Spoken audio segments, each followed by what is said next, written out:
What does it take to bring businesses to Central Florida?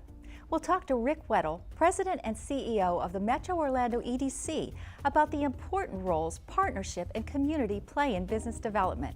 Next on UCF Metro Center Outlook. This program is made possible by funding from the UCF Metropolitan Center for Regional Studies, where government leaders, business executives, and academic experts come together to discuss major issues facing the state of Florida.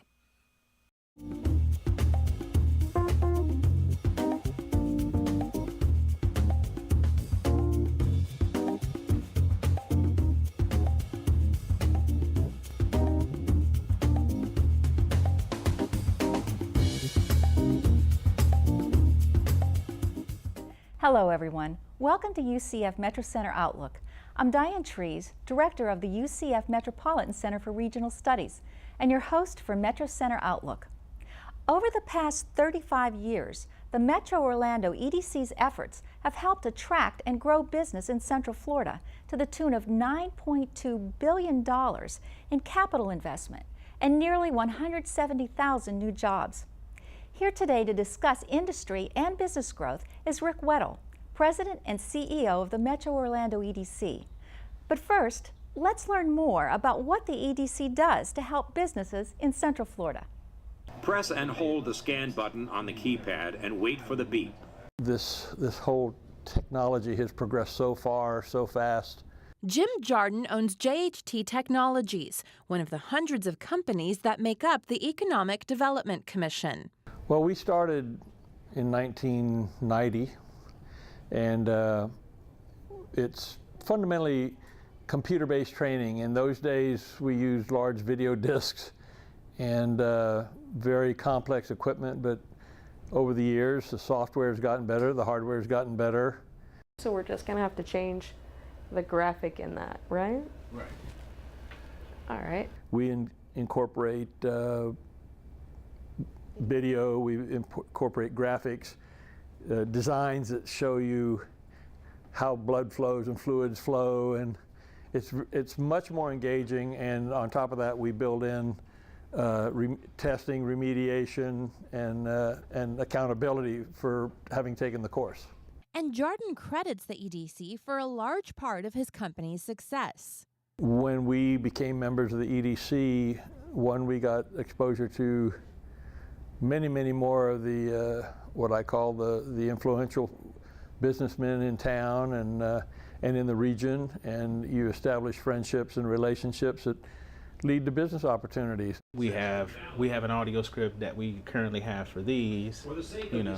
So then we're going to have to really test it. Well, JHT has been an excellent example of strength in our military training capabilities that now is being translated into more general purpose industry training and education activities in that regard. But that's only one of the EDC's 300 area businesses. The organization focuses on attracting new business to Orlando and helping companies expand.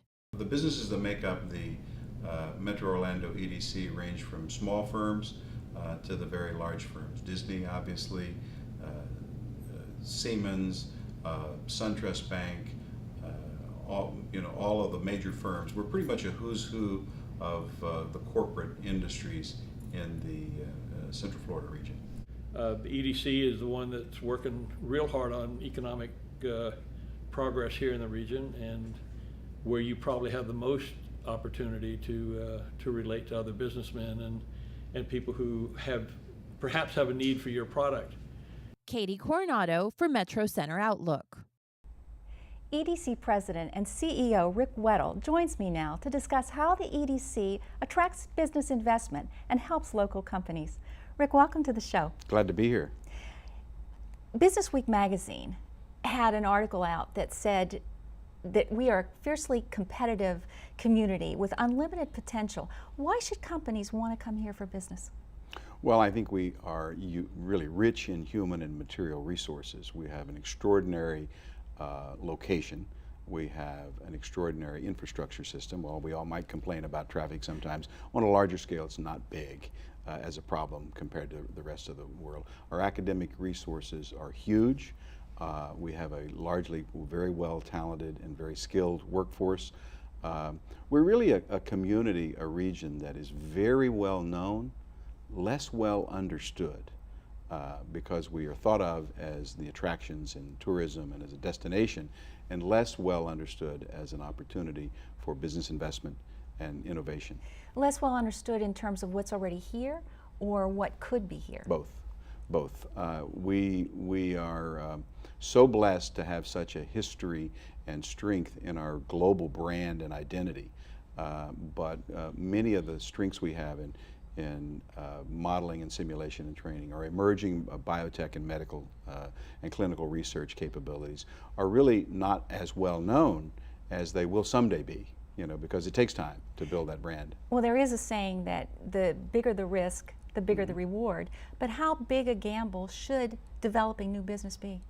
Well, I think that I would turn that around, and I'd say the biggest risk, the biggest gamble is not doing it. Regions grow or expand, rarely stay the same. And so unless you're replacing jobs, unless you're adding new jobs all the time, you're heading backwards in that regard. And so we have to take calculated, measured, you could call them risks if you will, but really approaches to bringing new business in, to doing everything we can to help our existing businesses grow and prosper, access world markets, and add employment, and also to help new firms and new individuals get into business and start the next generation of innovative companies that will help us kind of mature as a community. Well, you've said that commercialization of intellectual property coming out of universities is a key economic driver. How does that fit? Well, in the future, successful regions will be based on what I call the triple helix of economic growth. It's business, it's government, it's academia working together, hand in glove, each understanding their role in that whole process. But so the universities are, extraordinary research universities are extraordinary opportunities to generate intellectual property and then transfer that property either through commercialization or, I think the most pure form of tech transfer is from the professor to the student's head in the classroom, and creating that human capital that gives us the ability to start new companies and grow those companies to scale. So it's the startups that come out of that. Yeah, that's a very, very important piece of it. It's really an all-inclusive, all-in strategy. We have to be a good location for starting businesses. We have to be a good location for existing businesses to grow, and we have to be a good location for both people and companies to want to locate. I read an article that said startup companies are 4 times more likely to succeed if they're associated with a business incubator. How important is it for Central Florida or even the state to have a centralized business incubator system? Well, I think it's an extraordinary and unique system we have here, where the university has worked so well with communities, with counties, with other areas to disperse and lay out an incubator network so that it's kind of like a bigger net, if you will, to capture more commercial opportunities and to be able to make sure that they have exposure to and access to the services, the expertise, the information they need to have a chance to survive in a very hostile world, because most startups don't make it. The valley of death, that's what I was reading, is what they call it. That's exactly right. Well, with the risk that comes with it, how do you measure success for the EDC? You have quantifiable pieces, but you also have a lot of intangible outcomes that, how do you measure? Yeah, that's a good question. It's one we have to deal with, because every time you invest $1, someone says, well, what do we get back out of it? Because we're not in this for our health. There has to be a return on investment. Our core metrics really at the EDC focus around jobs, around capital investment, and then because we also manage the Film Commission, around production film days. As a metric to determine exactly what the health is. And we measure jobs because that's the most valued asset for opportunity for our citizens. We measure capital investment because it correlates closely to the valuation and the tax base for our communities, which put money into our programs. And we measure the film production days because that's a unique indicator about how much money is going to be spent in the market. But you're right, there are so many intangible or so many more granular aspects of this. The question is, jobs are important, but what kind of jobs? Are they jobs in sunrise industries versus sunset industries? Are they jobs that pay significantly above the average wage, or are they at par with that? And so over time, if you think about our market, our region, much like you would your 401k portfolio, it's how do we balance that portfolio with a different mix of industries, a different mix of jobs, so it'll be well positioned to be resilient and vital in the future. Well, and with the recession that you had, the length of it and the uniqueness of it, has that changed the way that you've gone about economic development? Well, it's caused us to pay a lot more attention appropriately on our existing industry base, to to understand those firms and to try to develop a deep and rich content awareness about what it is that they need and how we can help them grow in that area. This is not a typical, normal, ordinary, or usual recession or downturn we've been in. It has been long, it's been protracted. We've heard jobless recovery. For someone who spent 30 years in economic development trying to create jobs, a jobless recovery ain't much recovery at all, in my opinion, as we look at it. So it has caused us to be much more focused on trying to do the business we can and be helpful to the companies in front of us. Having said that, the rules of the game are changing dramatically, because we have a whole different, we're really at an inflection point. You know, and this is a non-linear pathway forward. We're going to have to learn new things and new skills and do things better than before, because just general improvement in consumer spending is not going to be what gets us out of this. There's so many new variables to go along with it. Absolutely. And I don't think we've been as proactive with the strategic approach, perhaps, in Florida as we could have been. I found an interesting fact, though, that 2/3 of the Metro Orlando's population is under the age of 44. With a relatively young workforce, then, does that give us any kind of competitive advantage? Well, it does, because we have to recognize that that those folks are going to be starting careers and then going into peak earning years, and they'll be the ones where they generate the most wealth for our region and community. But it's very important that we just not have young people, but we have young, skilled people. You know, one of the most important things that we can do is try to figure out how to make sure we have a good match of skills, and would that match up and line up with the needs of industry or business in that area. And the university does such a great job in that, but it's really across the board at all levels. Do you see education then as a driver for the economy in the next few years? You know, I see education and the economy joined completely at the hip.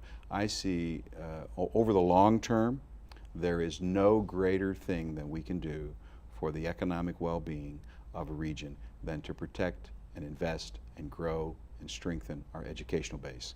And that starts K through 12. It goes to all elements of education, all the way through graduate research. Because not everyone needs to have a PhD. That's exactly that right. there are different levels that can fit in with the jobs, as long as it's coordinated with the community and the efforts. Absolutely, and try to stay in balance. There's no perfect order, but you try to stay somewhat in balance in that regard. There is debate that we should be doing putting our resources to what we know we do best, that's hospitality and tourism. The other side says we should diversify, high tech especially. Are we able to put efforts out to support multiple companies or approaches, or should we be focused in on only one or two? Well, it's a good question, and it's always a question about, you know, should we diversify or should we intensify our base in that area? And it's much like our portfolio of investments in on our own affairs. We have to really try to make sure that we're positioned for the future and have resiliency to weather downturns. And the best way to do that is to have a diversified industry sector, well positioned in growth sectors across the board. You know, we are thankful and blessed by the strength of our tourism, hospitality, and theme industries here. They are huge and significant, and we would not be as good a location for other industry if it were not for them. They help with building better airport connections. They help with better airport pricing. They help with funding the infrastructure that the rest of us get to enjoy all the time. So really, one hand washes the other. The key is, I think we can do both, and I think we must do both. You made a statement, I was listening to another interview on globalization, and you said that we need to rethink that in the past we've had research and development in one area, manufacturing oftentimes even overseas for cheaper labor, but the distance between them is getting narrower. How will that impact globalization? And for us, what does it mean for us here? Well, I think the point I tried to make in that comment is that we all kind of drank the Kool-Aid 25, 30 years ago, and we said, well, manufacturing is going to go abroad, we're transitioning to a service industry, and I think we gave up on manufacturing a bit early. Interesting, we gave up on it and just let it happen then as the status quo. That's exactly right. When we didn't look deeper and understand that you can't keep your research and development long term if you don't have high value add manufacturing somewhere nearby, because so much of the development part of R&D, the D of R&D, occurs on the shop floor. Where do you see, in a bigger perspective, research, development, innovation headed for our country? Well, I think we're going to see lots of changes in the years ahead. The notion that China will be the only big manufacturing center in the world is clearly not true. They're losing jobs now to Vietnam and other lower cost locations, and their wages have gone up to where the differential between some professions and some positions in the U.S. is now diminished, and as currency exchange rates change and level out a little bit, that will change also. So I think there's going to be lots of changes. I think we still necessarily, in order to maintain the quality of life that we've had, the standard of living that we've had in the world, we have to find ways to work at the top of the food chain, higher up the food chain. Lower, less skilled, repetitive, redundant tasks will necessarily move to lower cost locations. If we're going to create a lifestyle in America and sustain a lifestyle in America that is going to work for our kids and our kids' kids and our, we have to find ways to be able to have sticky jobs that are resistant to being offshored because they're at the top of the food chain, because they have a high degree of intellectual content. So it's the innovative aspect that we need to cultivate more here and keep here. Absolutely. Looking again on an international perspective, the Panama Canal expansion will be completed in 2014. Will that have any influence or ability to maybe create jobs for us here in Central Florida? Yeah, absolutely. You can look and see how log jammed the port at Long Beach is, and you'll realize when the Panama Canal opens and it really gets that shorter transit. And so a lot of that cargo that's been offloaded in Long Beach in California and trucked and trained across the country is now going to come around to the eastern seaboard and be offloaded there. It will impact our ports. That also will impact our own distribution capabilities here in Central Florida. We are pretty well positioned to be an area that grows in distribution and logistics because of that. Now, but we've got to be very competitive, because as you go up the coast in the United States, you'll see what they're doing in Savannah and Charleston and other major ports. They're preparing as well. They are. This business of jobs is a very competitive business. The Congress passed free trade agreements with Panama and Colombia just last year, and I saw that the Colombian government just opened a consulate here in Orlando. Do you think that the market for U.S. goods in those countries is strong enough, again, that it might help create some jobs here? I think so. I think there's a huge demand in South America for American products, and some of the exchange rates even add to that. And so we will see opportunities come from greater global awareness, greater global connectivity. Opening a consular office here is a good first step in that direction. It's about time, I'll be careful how I say this, but we shouldn't cede all of the international thinking in Florida to South Florida. We are well positioned with a good airport, with good connections, and with great opportunities to also be a major international hub. And I think a lot of it, you think about the Miami area and the south part, but I was thinking too that it might impact more in Central Florida with Tampa Bay's. I'm not sure how that port is going to be enlarged, but hopefully some opportunities for us as well. We have made outreach to enhance trade and tourism with Brazil. Are there other Latin American countries that you see coming to the point where we would have a good market? Well, Brazil's obviously the big one. It's a huge country. And there's great opportunities there. It's important to know when we look at tourism that under the U.S. Regulations, tourism is actually counted as trade. I didn't know that. As exports, in other words. So if you think about it, the distribution chain is just different. If a Brazilian family comes to Orlando and buys a boatload of stuff and ships it home or takes it home, that shows up as an export.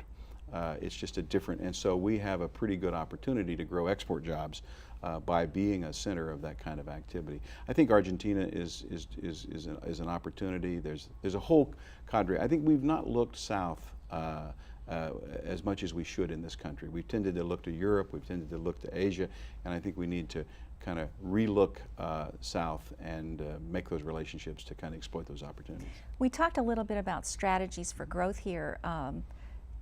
There was a tax abatement referendum passed by Orange County earlier this year. Do you see other strategies coming along, or might we try to help that growth come back here? I think so. I think that was a very positive step in the right direction. I've said before, and I'll say it again, in a perfect world, we wouldn't have to incent or provide any abatements to attract or grow industry. We don't live in a perfect world. We live in a very imperfect world that's very competitive. And so we do need to have tools in the toolbox that enable us to be able to compete with the next community, the next state, the next country down the line. That means that we'll have to maybe choke down some of those things that we otherwise wish we didn't have to do. The important thing, though, to remember there is we should make good business decisions.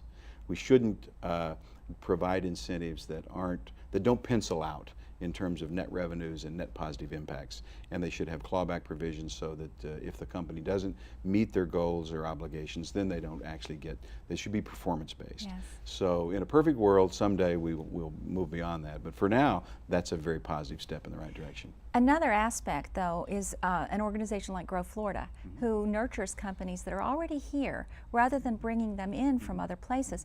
How much do you see that as a continuing trend for sustainable growth? I think it's a big trend. I think it's a recognition that the economic development continuum is not a one-size-fits-all solution. We have to grow companies. We have to work with lots of various organizations to make sure that the services are in place to be able to get companies access to those services to be able to grow. So I think that's a very, very vital thing. I would think that we would see 2/3 to 80% of our growth come from within. Interesting, that much. Yeah, and you would say, well, then why don't we even worry about attraction? Well, because it's that 20% to 30% that where we can change the profile. You know, that's the only way to diversify is to add new things that you don't already have. And that keeps in line with what you said. Right. We need to constantly be evolving to protect us for the future. Going back, looking internationally again, we have almost 24 countries represented with industries already in Central Florida, facilities here. How important is it for our future growth to bring in international industry? Well, I think it's very important. I said before that the future will be less about where you're located on the planet and more about how you're connected to the rest of the planet. And we'll be connected. Our universities play a very important role, as our university must be connected and is connecting around the world. Our companies are connected, so we have U.S.-based companies that also have facilities abroad and foreign national companies that have facilities here. And so the flow of that commerce has to be maintained and connected. So we have to find our place, our niche, our role, our position in that global continuum. A lot of variables to deal with, aren't there? Thank you so much for being on the show today. Thank you for having me. I've been delighted to be here. Thank you.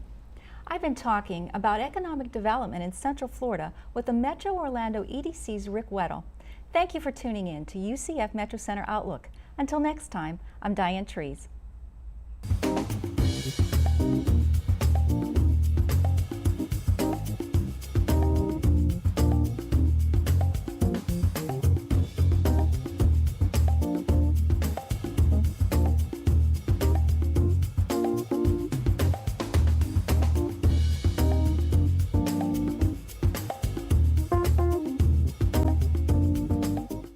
This program is made possible by funding from the UCF Metropolitan Center for Regional Studies, where government leaders, business executives, and academic experts come together to discuss major issues facing the state of Florida.